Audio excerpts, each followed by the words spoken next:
ভক্তবৃন্দের চরণে আমার কোটি কোটি দণ্ডবৎ প্রণিপাত। বাসুদেব কথা প্রশ্ন পুরুষাং স্ত্রীং পুনাতি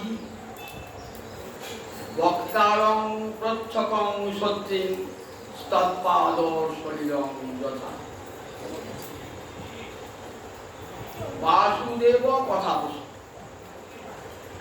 বাসুদেব কাকে বলে? কৃষ্ণের কি নাম বাসুদেব, বসুদেবের পুত্র, তাই বাসুদেব। আবার একটি অর্থে সমস্ত জীবের মধ্যে যিনি বাস করেন তাই তার নাম বাসুদেব। সত্যং বিশুদ্ধং বসুদেব সত্যম। বসুদেব শব্দের অর্থ হল বিশুদ্ধ সত্য। প্রকৃতির তিনটে গুণ, তম রজ সত্য। এই সত্যকে বলে মৌলিক সত্য, কারণ রজ এবং তমগুণ মিশে থাকে। এই উপরে যে সত্য তার নাম হল বিশুদ্ধ। সেই বিশুদ্ধ সত্যের কাজ হচ্ছে ভগবানকে প্রকাশ করা। সেই বিশুদ্ধ সত্য করতে প্রকাশিত যে ভগবান, সেই ভগবান হলেন বাসুদেব। কথা প্রশ্ন, এই কৃষ্ণ বিষয়ক কথা, কৃষ্ণ বিষয়ক প্রশ্ন। যদি কোনো শিষ্য গুরুদেবকে কৃষ্ণ বিষয়ক প্রশ্ন করেন, সবাই তো করতে পারেন না। গুরু কৃপা না হলে সাধুকে এমন প্রশ্ন কে করে না। যেমন অর্জুন করেছিলেন, উদ্ধব করেছেন, মহারাজ পরীক্ষিত করেছেন কৃষ্ণ বিষয়ক প্রশ্ন, অন্য কোনো প্রশ্ন নয়। বাসুদেব কথা প্রশ্ন কাকে পবিত্র করে? পুনাতি মানে পবিত্র করে। পুরুষাং স্ত্রী, নারী পুরুষ সকলকে পবিত্র করে দেয়। হরি কথা শুনলে নারী পুরুষ যেই শুনবে সেই পবিত্র হয়ে যায়। কেমন একটা জানি তৎপাদ শরীরং যথা। গোবিন্দের চরণ ধৌত জলের নাম কি? গঙ্গা জল। সেই গঙ্গা জলকে আমরা কি বলি? পতিত পাবনী মা গঙ্গা। তার জল স্পর্শ করলেই, স্পর্শ মাত্রেই না জীব পবিত্র। স্পর্শ করতে হবে না। গঙ্গার হাওয়া যদি অঙ্গে লাগে তাহলে জীব পবিত্র হয়ে যায়। তাও করতে হবে না। গঙ্গার নাম যদি কেউ উচ্চারণ করে সে পবিত্র হয়ে যায়। তাহলে কেমন গঙ্গার মহিমা? বলেন কৃষ্ণ কথা ঠিক এইরকম কৃষ্ণ কথা। চিত্ত কেমন হয়ে যায় কৃষ্ণ কথা শুনলে? নির্মল হয়ে যায় কৃষ্ণ কথা। আমাদের চিত্তে এক জন্মের নয়, কোটি কোটি জন্মের ময়লা জমে আছে। কত কত জন্মের কর্মফল, কামনা বাসনা আমাদের চিত্তকে অপবিত্র করে দিয়েছে। সেই চিত্তটা পরিষ্কার হবে কেমন করে? আপনার উঠোনে অনেক ময়লা জমেছে, আপনি কি করেন? ঝাঁটা দিয়ে সেই ময়লাগুলোকে ধুয়ে সরিয়ে দিয়ে সেটাকে পরিষ্কার করেন। তখন সাধুরা আপনার গৃহে যাবেন, যে গৃহটি পরিষ্কার হয়েছে। ঠিক তেমনি আমাদের চিত্তে চিত্ত এত নির্মল সেখানে ভগবানের বসবার জায়গা পর্যন্ত হয় না। এই আপন হৃদয়ে ভগবানকে বসাতে চান, তাহলে সর্বাগ্রে দরকার চিত্তশুদ্ধি। সেই চিত্তশুদ্ধির জন্য কত রকম উপায় শাস্ত্রে বলেছেন। জ্ঞান, যোগ, বেদপাঠ, তপস্যা, এগুলো সব চিত্তশুদ্ধি উপকরণ। তার মধ্যে একটি হল হরিকথা। বলেন জ্ঞান, যোগ, তপস্যার দ্বারা চিত্ত শুদ্ধ হতে কোটি কোটি বৎসর হয়ে যাবে, তথাপি চিত্ত হয়তো শুদ্ধ হলো না, একটু না একটু ময়লা থেকেই যায়। কিন্তু হরিকথা এমনই মার্জনী, মার্জনী মানে ঝাঁটালো। হরিকথা কেমন, ওই যেমন উঠোনটা পরিষ্কার হয় সব মার্জনী ঝাঁটা দিয়ে, কিন্তু হরিকথা হলে ঝাঁটা আমার হৃদয়ের সব মল দূরীভূত। যে তো দর্পণ মার্জনম, মহাপ্রভু বলেছেন চিত্তরূপ দর্পণকে মার্জিত করে দেয় হরিনাম। তাই হরিনাম, হরিকথা, গৌর কথা চিত্ত নির্মল হয়ে যায়, যা যোগে, জ্ঞানে, ধ্যানে, তপস্যায় বেদ পাঠে হয় না।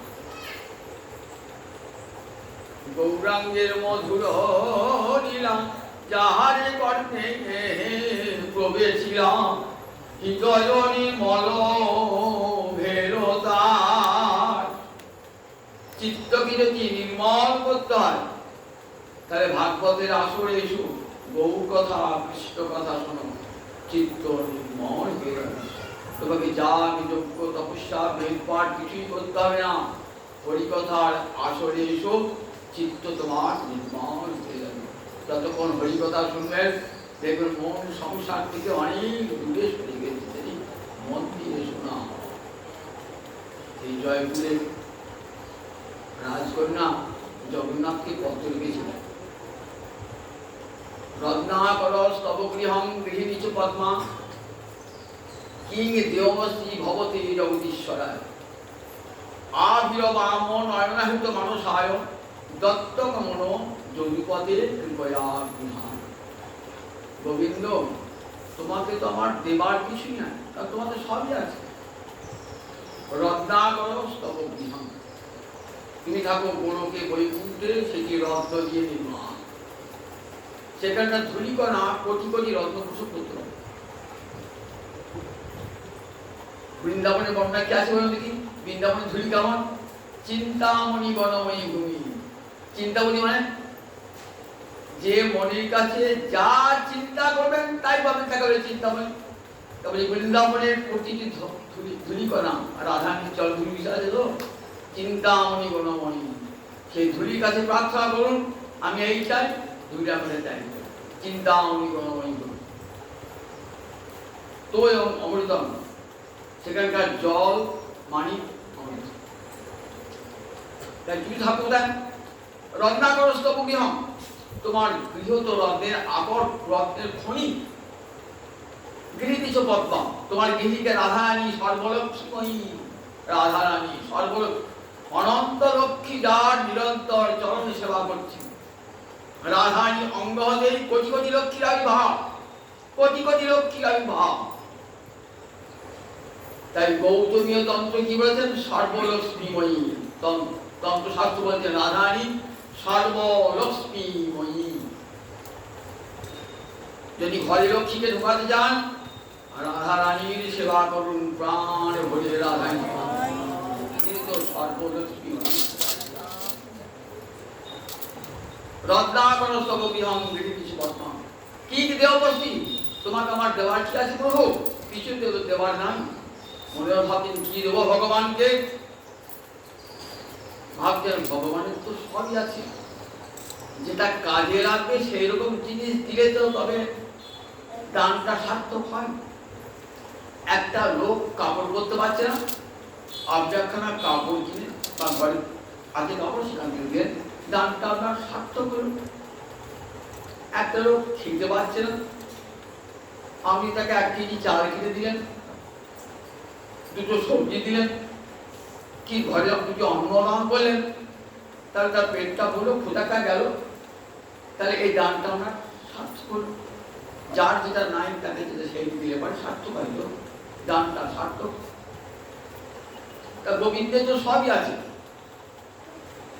কোন দান দিলে তিনি সার্থক হবে দান?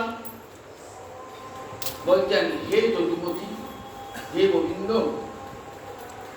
আমি ভেবে দেখলাম তোমার তো সবই আছে, একটা জিনিস তোমার নাই। কি নাই?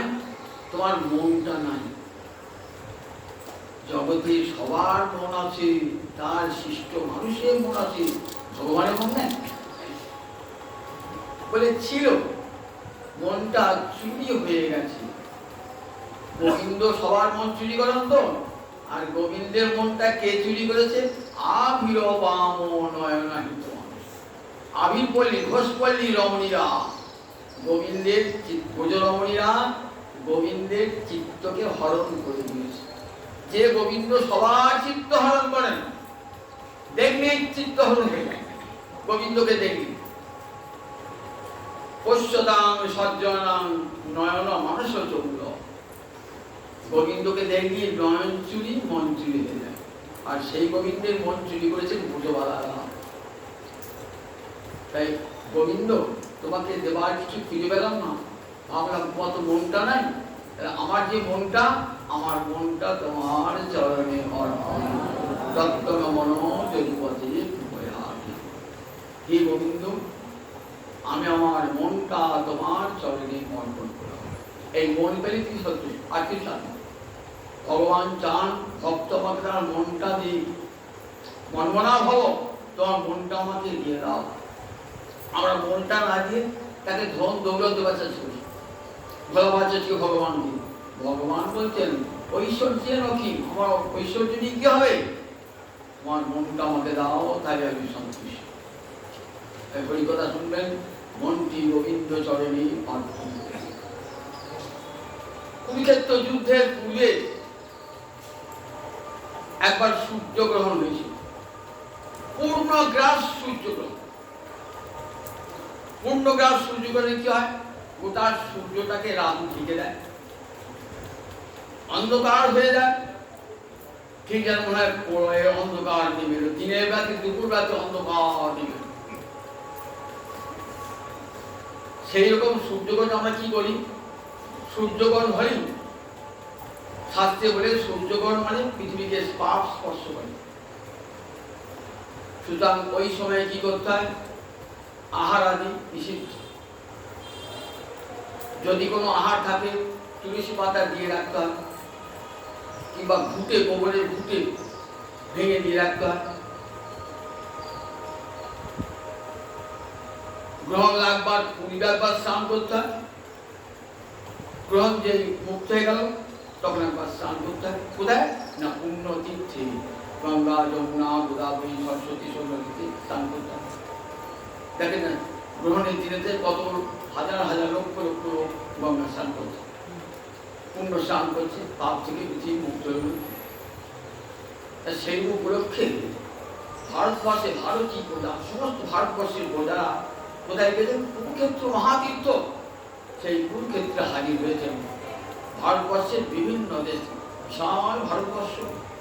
কোথায় কুশল থেকে, কোথায় কেরল থেকে, কোথায় দ্বারকা থেকে, কোথায় মধ্যপ্রদেশ থেকে, কোথায় কেকয় প্রদেশ থেকে, কোথায় মৎস্য দেশ থেকে, কোথায় কুশিনগর দেশ থেকে। সুখদেব একটা বিরাট তালিকা দিয়েছেন। ভারতবর্ষে যে যে প্রান্তে লোক, বহু প্রান্তে লোক কোথায় এসেছেন? কুরুক্ষেত্রে এসে সমবেত হয়েছে। কেন? কুরুক্ষেত্র চিরকাল মহাতীর্থক্ষেত্র বলে পরিগণিত। চন্দ্রবংশের রাজা কুরু এখানে হল চালিয়ে বিশাল যজ্ঞ বসে, তাই নাম গেল কুরুক্ষেত্র। পরশুরাম 21 বার পৃথিবী নিক্ষত্রিয় করেছিল। তার পিতাকে ক্ষত্রিয় নিধন করেছিল বলে 21 বার পৃথিবীকে নিক্ষত্রিয় করেছিলেন। তার ফলে পরশুরামের পাপ হয়েছিল, যদিও ভগবান তার পাপ নাই। তথাপি শুধু জীবকে শিক্ষা দেওয়ার জন্য তিনি কি করেছিলেন? ওই 21 বার পৃথিবীকে নিক্ষত্রিয় করে তাদের রক্তে দিয়ে 5টি হ্রদ সেখানে নির্মাণ করেছে। সেই রক্তের হতে স্নান করে পবিত্র হয়েছিলেন, পিতার উদ্দেশ্যে তর্পণ করছেন এই রক্তের হতে। তাই আজও নাম সমন্ত পঞ্চক। সেই সমন্ত পঞ্চকে সব এসেছেন যত ভারতবর্ষের। কৃষ্ণ ছিলেন বৃন্দাবন থেকে মথুরায় গিয়েছেন, মথুরা থেকে দ্বারকায় গিয়েছেন। কতদিন ব্রজের সংবাদ পান নাই, ব্রজবাসীরাও গোবিন্দের সংবাদ পান নাই। মথুরায় থাকলে তবু একটু সংবাদ পেতেন, কিন্তু দ্বারকা কোথা, কোথা বৃন্দাবন, কোথা দ্বারকা, আর সমুদ্রের মাঝে একটা দ্বারকা দেশ, সেখানে যাবেন কি করে? তাই যেতে পারেন না তারা, খবরও পান না। কৃষ্ণ একবার মাত্র উদ্ধবকে পাঠিয়েছিলেন, যখন মথুরায় ছিলেন উদ্ধবকে পাঠিয়েছিলেন, উদ্ধব এসে কবিগণকে সান্ত্বনা দান করে গেছেন, তারপরে আর কোনো খবর নেই। গোপীরা আকুল হয়েছে কৃষ্ণ দর্শনের জন্য, শুধু গোপীরা কেন, সমস্ত ব্রজবাসীরা আকুল হয়েছে কৃষ্ণ দর্শন করবার।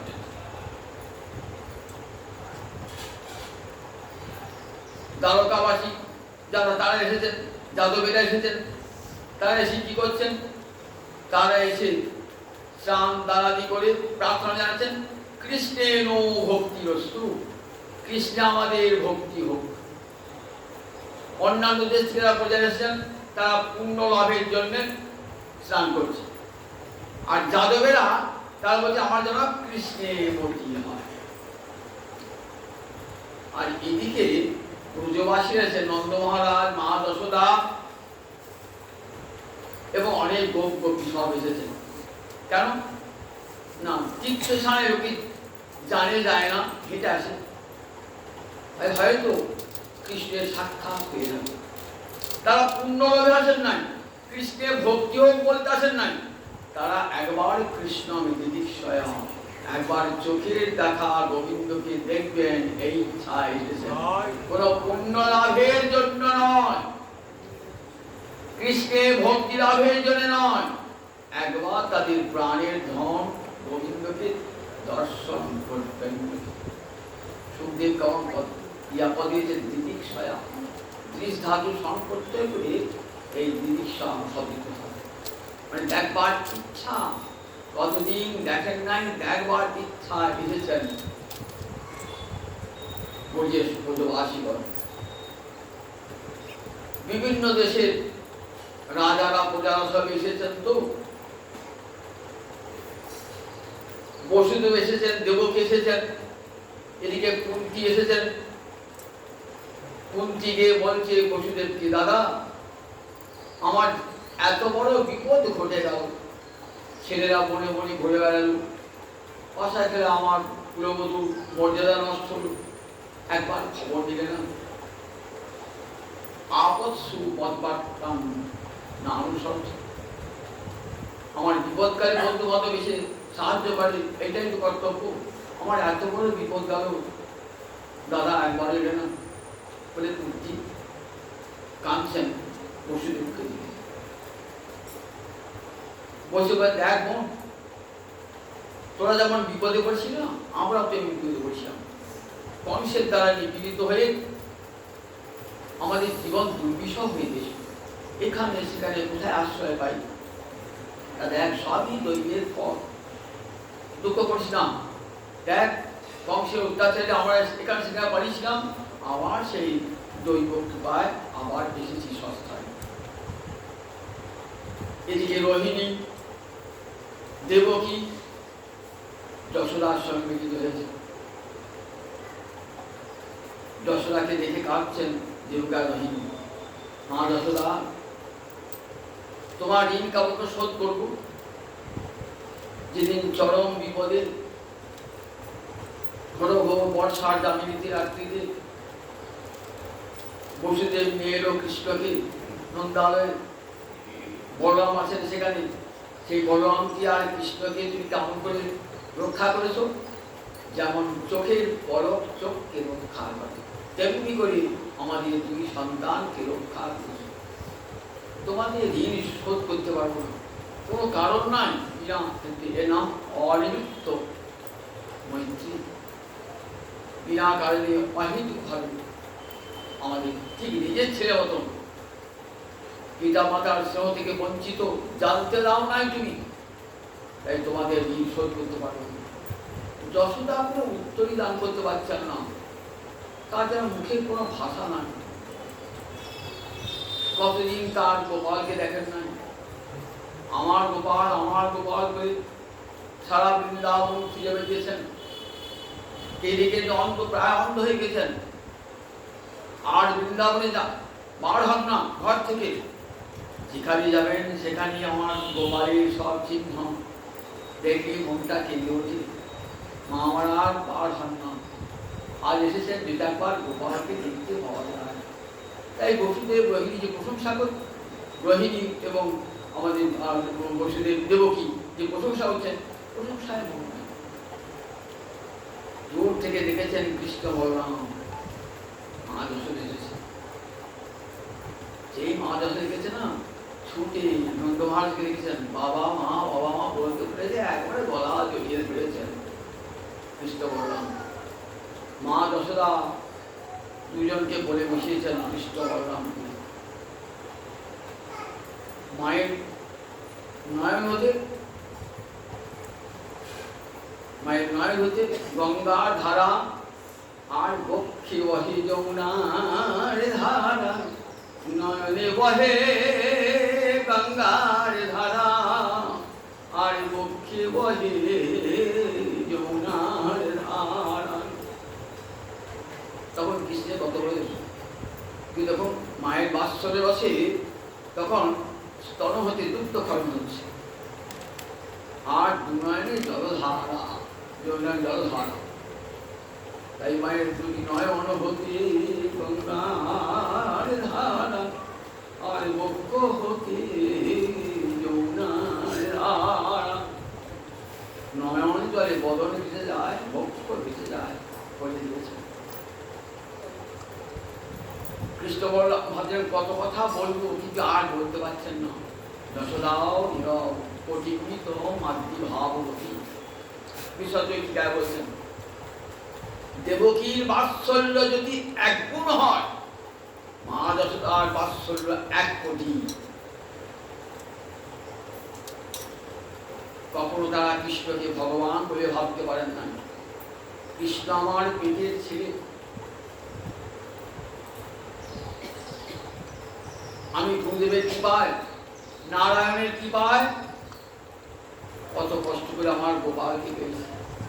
সেই গোপাল আমার আর বৃন্দাবনে নাই।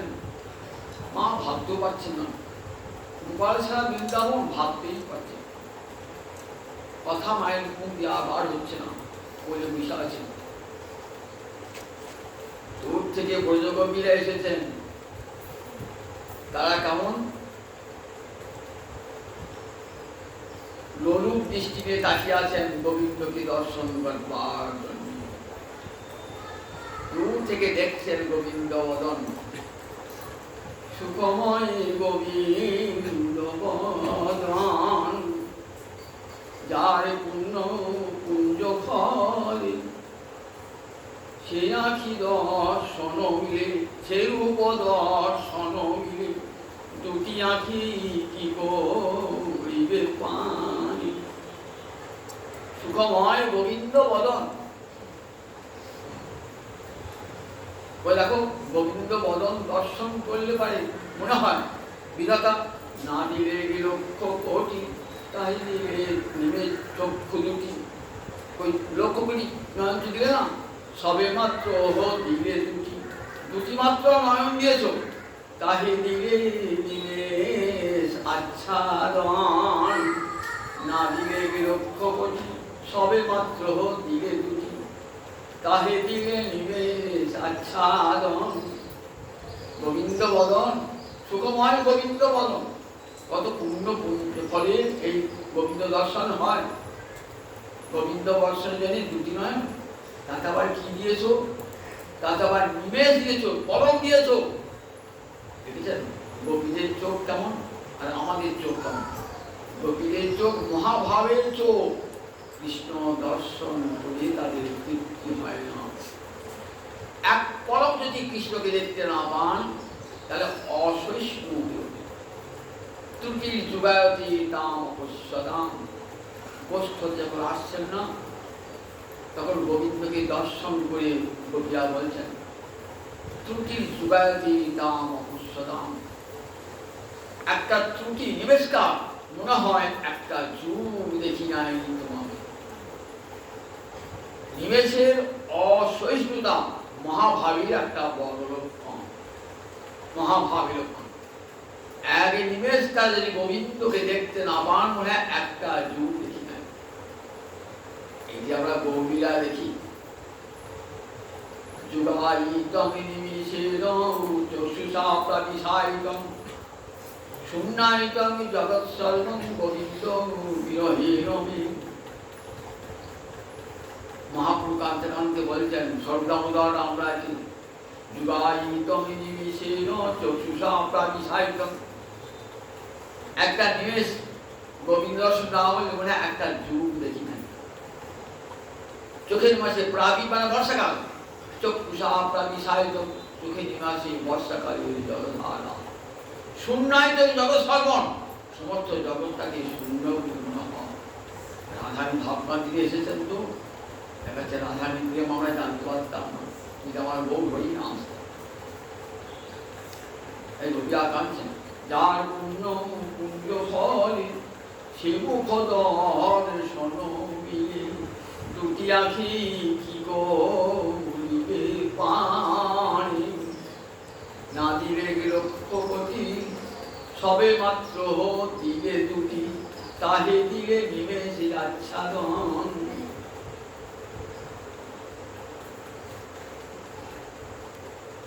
দেখো, বিধি জল তপোধন নাহি জানে যোগ্য সৃজন। বিধি জড়, তুমি কৃষ্ণমূর্তি নির্মাণ করছি ওখানে, যে কেমন কৃষ্ণমূর্তি, তার জন্য দুটি নয়ন যথেষ্ট আছে। দুটি নয়ন মোরে মোরে যদি ধরো, কোটি আঁখি তার করো, তবে জানি যোগ্য সৃষ্টিদান। কৃষ্ণ দর্শন করবার জন্য দুটি নয়ন যথেষ্ট নয়, কোটি কোটি নয়ন কেন দিলে না? কেন কোটি নয়ন দিলে না যে আমরা অপলকে যে রইতাম, কেন দুটি কেন লক্ষ নয়ন দিলে না যে? কবিরাম নয়ন জয় ভাষ্যেন, গোবিন্দ দর্শন করবার জন্য জগতের রূপ দেখবার জন্য দুটি নয়ন যথেষ্ট, কিন্তু কৃষ্ণ রূপ দর্শন করবার জন্য যা লাবণ্য দুটি অঙ্গে চলে গেল, দুটি অঙ্গে লাবণ্য উচ্চমান হয়ে নয়ন জলে ভাসছে। মা যশোদা রয়েছেন, দেবকী রহিম রয়েছেন, সেখানে কি ব্রজবালারা দিতে পারে? বাৎসল্য রসের কাছে মধুর রস জানাতে পারে নাকি? জানাতে পারে না। গোবিন্দ ভাবতে উঠে গোবিন্দ দর্শন করছে, কি বলেন, ধীরে ধীরে গোবিন্দ দিকে বলরাম উঠে মায়ের কোল থেকে গোবিন্দ যাচ্ছেন ধীরে ধীরে একটা বিবিধ করেছে, একটা নির্জন স্থানে ব্রজগোপীদের কাছে এসেছেন। ব্রজগোপীরা কথাই বলতে পারছেন না। গোবিন্দ দর্শন করার পর কেমন অবস্থাটি হলো? দৃগ্ভি কৃতিকৃত, তাদের নয়ন দিয়ে গোবিন্দের হৃদয়কে দিয়ে গেলেন, গোবিন্দের দেহকে দিয়ে গেলেন নিজের হৃদয়ের মাঝে। কারো আলিঙ্গনে কেমন অবস্থা প্রাপ্ত হলেন? হৃদয়ে আলিঙ্গন করছে, বাইরে নয়, হৃদয়ে আলিঙ্গন। কৃষ্ণ রূপ হৃদয়ে নিয়ে গেলেন দুটি নয়ন দিয়ে, হৃদয়ের মাঝে সেই গোবিন্দকে দর্শন করি, গভীর আলিঙ্গন করে আনন্দ উচ্ছ্বান সংপ্রাপ্ত। সত্যি মহারাজ আনন্দে মূর্ছিত হয়ে রয়েছেন, জ্ঞান হারা হয়ে গেছেন। কেমন অবস্থা কি? নিত্য যুজামপি দুরাপম, যারা ভগবানের সঙ্গে নিত্য যুক্ত হয়েছে, যে মহাদেব যোগীশ্বর, তিনিও যে অবস্থা প্রাপ্ত হন না, আজ গোপীরা সেই অবস্থা প্রাপ্ত হয়েছেন। নিত্য যুজামপি, শুদ্ধবতী মহারাজ নিত্য যুজামপি দুরাপম। মহাদেব যোগীশ্বর সবসময় রয়েছেন তো, ব্রহ্মাদি দেবগণ ভগবানের সঙ্গে সবসময় যুক্ত রয়েছে, তারাও এই দুর্লভ প্রেম লাভ করতে পারেন নাই। আজ ব্রজগোপীরা আজ দুর্লভ প্রেম লাভ করে আনন্দ উচ্ছ্বাস। তখন গোবিন্দ কি বলেন? গোবিন্দ অন্তর অন্তরে এই শতকোটি গোপীকে আলিঙ্গন করলেন, মূর্ছা দশা চলে গেল। গোবিন্দ প্রথম কথা বলছেন, অপি সরথন আমার কথা মনে আছে? ন বললেন, ন মানে আমাদের, কিন্তু আমাদের তো নয়, আমাদের। তার মাপ বলা উচিত ছিল সংস্কৃতে, এক বছরে মাপ বলা উচিত ছিল না। ন মানে আমাদের, আমাদের আমাদের ওদের, আমাদের কথা মনে আছে তোমার? কবি সরস্বী কবিরা বলছেন, দেখো আমরা কি আর তোমার কথা মনে রাখতে পারি? আমরা তো আলাপ ভোলা বলেনি, আমরা তো বলেনি, সুতরাং আমরা হৃদয়ে কত কত কত অভিমানের কথা কি বলছেন। ও তুমি আমাদের মনে থেছো, আমরা তোমাদের মনে রাখি নাই। ঠাকুর তুমি কি করে ভুলে গেলে? সেই বৃন্দাবন, সেই গোবর্ধন, সেই রাসস্থলী, সেই কদম্ব বৃক্ষ তুমি কাপ করে ভুলে গেলে? সেই যমুনা পুরী তুমি কাপ করে ভুলে গেলে? আর আমার কথা স্মরণ করবি? বলছেন দেখো কবিগণ, আমাকে অকৃতজ্ঞ ভেবো না। আমি তোমাদের কথা চিন্তা করেছি। চিন্তা যদি করেছো, একবার খবর নাও নাই কেন? তা বলছেন দেখো, জীবের সঙ্গে মিলন বিরহ, ভক্তের সঙ্গে ভগবানের মিলন বিরহ, এটা দৈবের দ্বারা। একটা উদাহরণ দিলেন, আকাশে মেঘ দেখা দিয়েছে তো, এই প্রান্তে এক খণ্ড মেঘ, ও প্রান্তে এক খণ্ড মেঘ। দুটো মেঘকে, খণ্ড মেঘকে কাছে আনতে পারে কে? বায়ু দেবতা, পবন দেবতা, উড়িয়ে দুটো মেঘকে কাছে নিয়ে। আবার জমাট বাঁধা মেঘ পৃথক করতে পারে পবন দেব, ছিন্ন বিচ্ছিন্ন করে মেঘের করে ভেসে বেড়াতে খণ্ড খণ্ড মেঘ। পথে এ পাশে একটা তৃণ পড়ে আছে, ও পাশে একটা তৃণ পড়ে আছে, দুটোকে যোগ করতে পারেন যে পবন দেব কাছাকাছি নিয়ে আসতে পারেন। আবার দুটো তৃণখণ্ড একসঙ্গে আছে, সেটাকে বিচ্ছিন্ন করতে পারেন যে পবন দেব। তবে দেখো মানুষের সঙ্গে মানুষের বিরহ মিলন, এগুলো দেখো হয় ভগবান জুনকটি বিজুনকটি। তিনি একটা মানুষের সঙ্গে একটা মানুষের মিলন ঘটান, আবার একটা মানুষের বিচ্ছেদ ঘটান। ভগবান ঘটান নয়, যদি ভগবানই ঘটান, সব ভগবান স্তমেব, তুমি সেই ভগবান, তুমি সেই ভগবান, তাহলে তুমি ঘটিয়েছ এটা। তারপরে দেখো, আমি যদি ভগবান হই, তাহলে আমার সঙ্গে কারো কখনো বিচ্ছেদ হয় না। ভগবানের সঙ্গে জীবের কখনো বিচ্ছেদ হয় না। প্রতিটি জীব হৃদয়ে তিনি জীবাত্মা এবং পরমাত্মা রূপে রয়েছেন।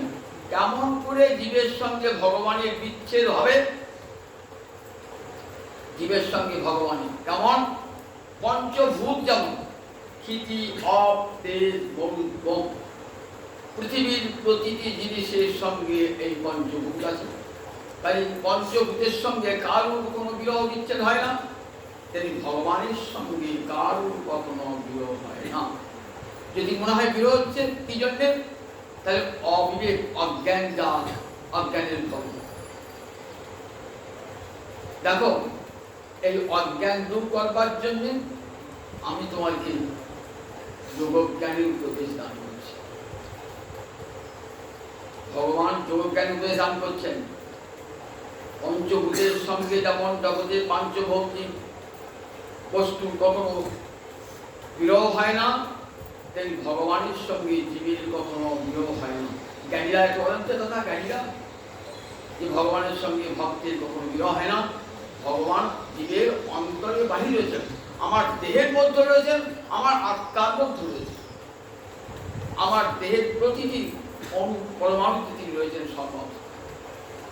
আমার দেহের প্রতিটি অঙ্গ ভগবানের অধিষ্ঠান। সুতরাং দেহ তো তার সঙ্গে বিচ্ছেদ নাই, আত্মা তো বিচ্ছেদ নাই, মনে তো বিচ্ছেদ নাই তার সঙ্গে। তখন রাধারানী বলছেন, দেখুন রাধারানী কি বলছেন দেখুন, পূর্বে উদ্ধব দ্বারে এবে সাক্ষাৎ আমারি, যোগজ্ঞানের কহিলে উপায়।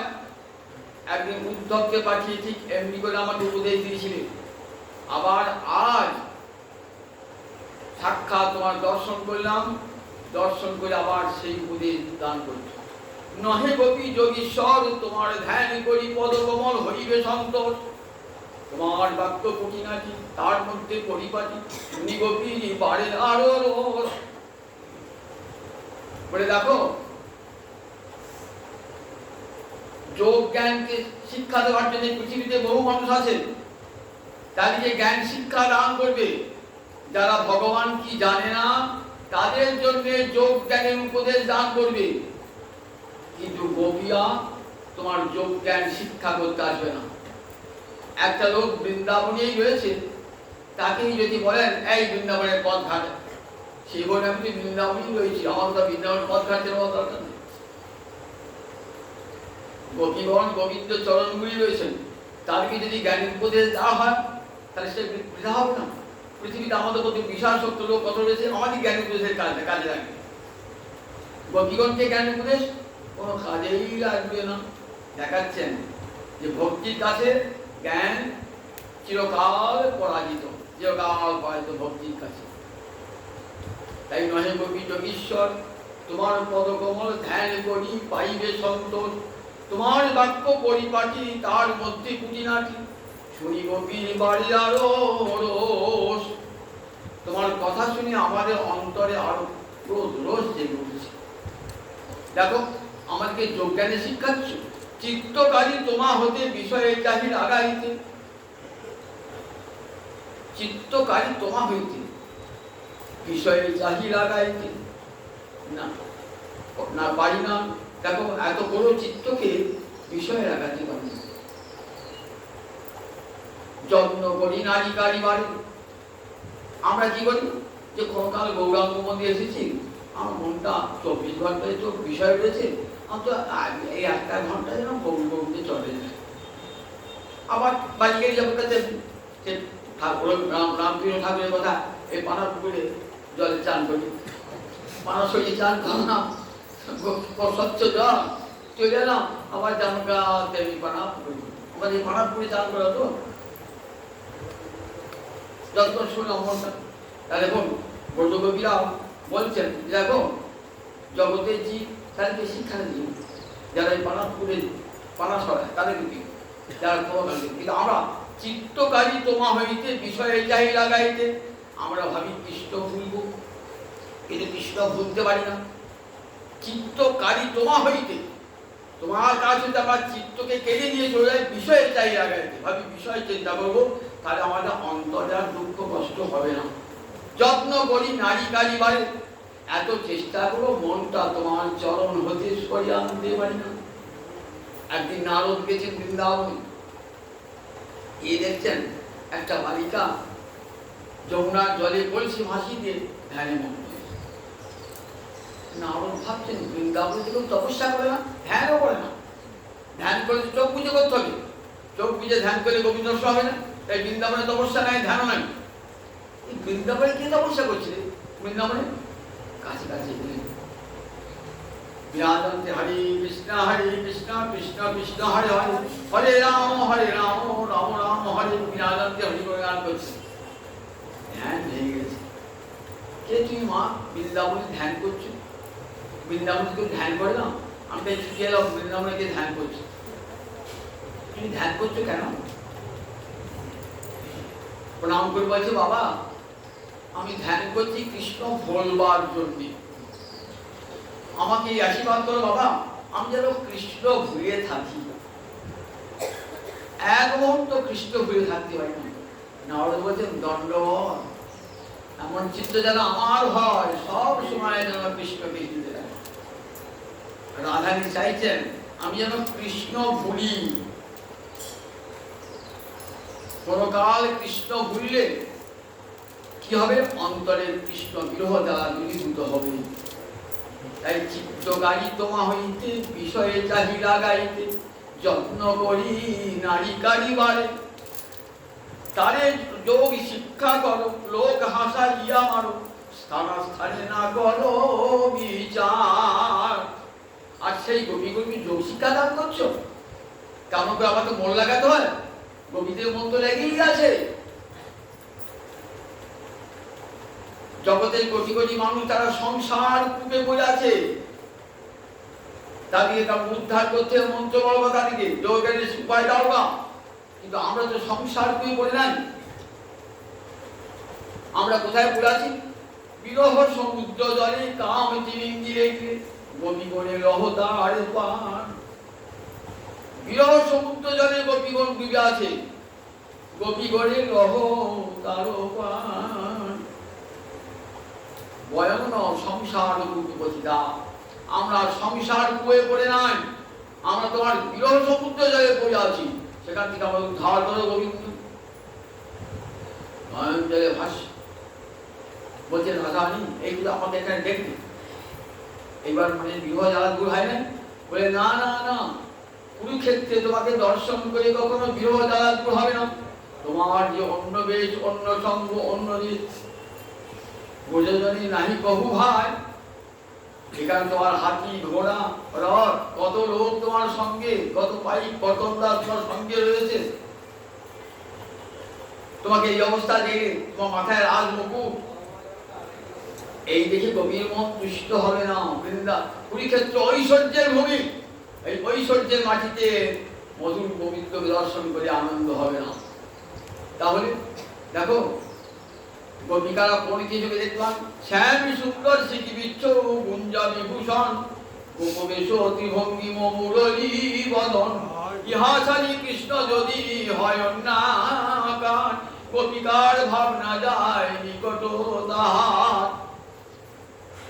শ্যাম সুন্দর মূর্তিতে এই বাঁশি হাতে করে যমুনা পুরে নিকটে দাঁড়াবে।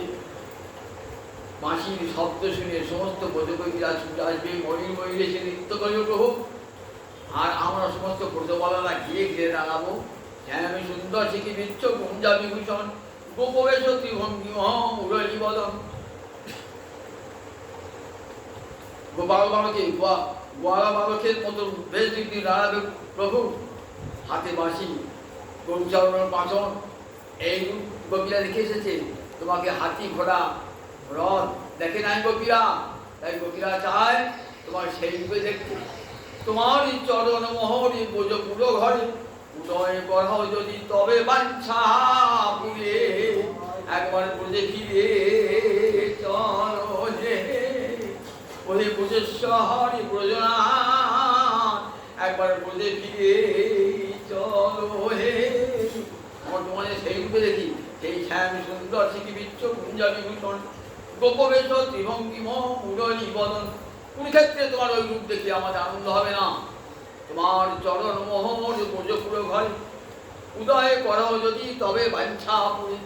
ওই চরণ দুলটা একবার করে দাও, তাহলে চরণ তখন অন্যের হৃদয় মন আমার মনে বৃন্দাবন, মনে মনে এক পরিমাণে তাহা তোমার পদদ্বয় করা হোক যদি উদয়, তবে তোমার পূর্ণ কৃপা, তবে তোমার পূর্ণ কৃপা হবে।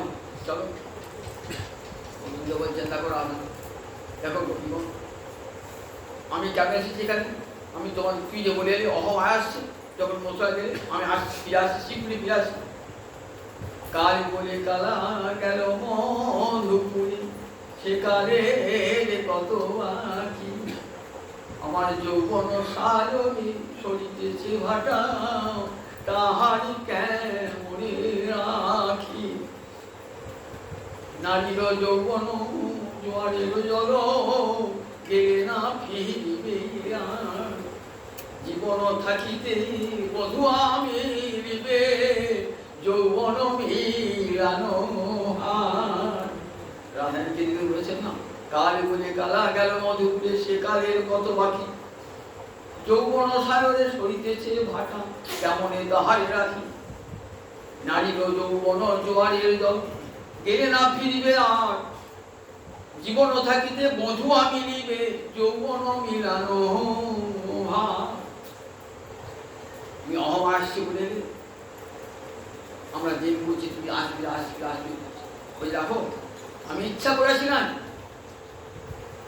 যাদবের শত্রুপক্ষ দেখো কত প্রতিপক্ষ রয়েছে, তাদের একটা নয়, বংশের সঙ্গে জরাসন্ধ, শিশুপাল, দন্তভক্ত আছে।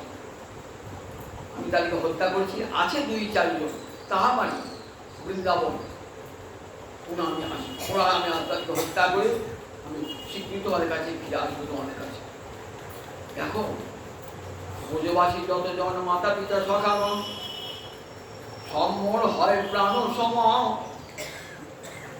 তার মধ্যে গোপীগণ মোর প্রাণধন, রাধানী তুমি আমার জীবনের জীবন, রাধানী তুমি আমার জীবন রাধানী জীবন। আমি কি তোমাকে দেখতে না পেয়ে ভালো আছি? জানো আমি কি করি জানো? আমি কি করি? রাখিতে তোমার জীবনে সেবি আমি নারায়ণ, তার সত্যি আসি নীতি নীতি। আমি কি ভাবি যেন না, হে নারায়ণ আমাকে এই কৃপা করো যেন রাধারানী আমার বিরহে প্রাণ পরিত্যাগ না করে। রাখিতে তোমার জীবন সেবি আমি নারায়ণ, তার শক্তি আসি নীতি নীতি।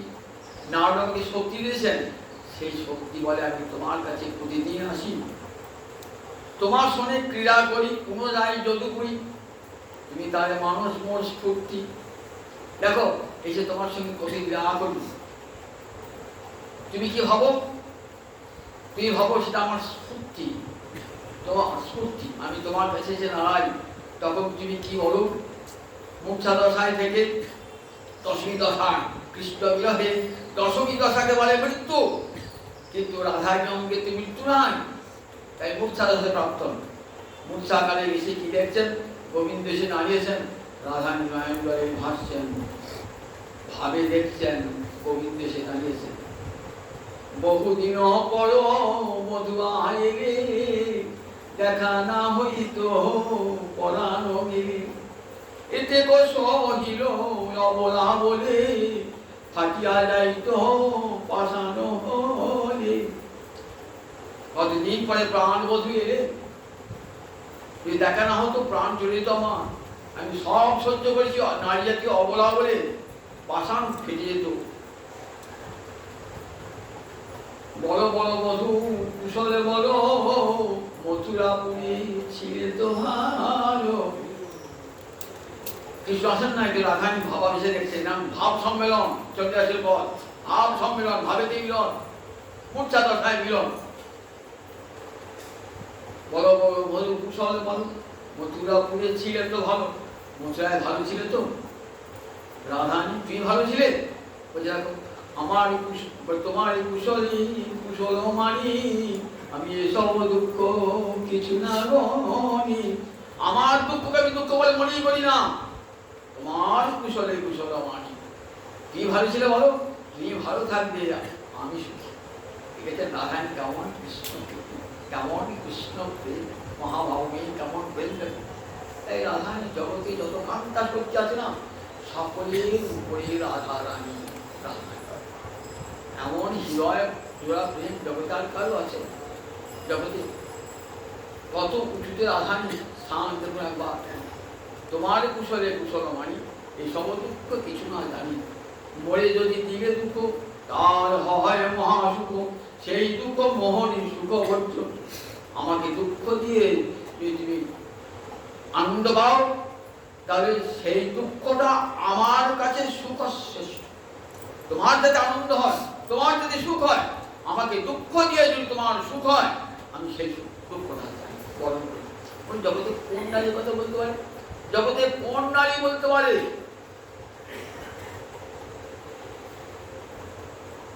কাবাউস্য সমারম? রাধা কৃষ্ণ চন্দ্রিকা শ্রী গোস্বামী পাঠ বলছেন কাবাউস্য ঐশ্য সমারম।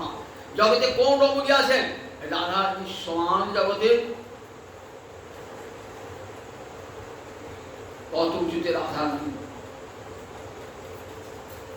গোবিন্দের মনকে কেমন ভাবে হরণ করেছেন দেখুন।